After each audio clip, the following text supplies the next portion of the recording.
Атын кім? Менің аты-жөнім Әсем Ешімхан болады. Әсем. Мұнда мен енді 18 жасқа толық мектеп бітіріп келдім.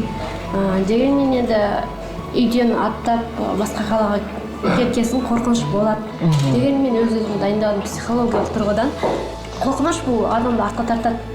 Ал мұнда келіп шынымен жан-жақты көзім ашылды. Көп нәрсені үйрендім. Қай жақтансың өзің?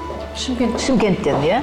Менің жалпы көрсеткім келіп отырғаны, мынау жасанды интеллектіні тереңірек түсіндіргім келіп отыр. Мынау Суно деген, яғни музыканы генерация етеді. Яғни текст қоясың, музыканы қойып береді. Болмаса кавер нұсқасындағы бар. Қазір ашып көрсетейін.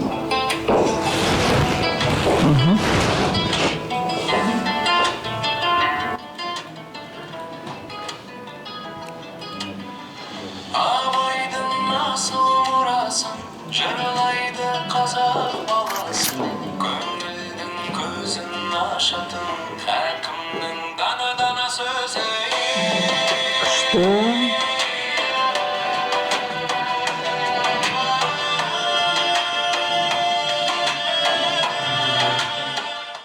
Өзің өлең жазасың ба?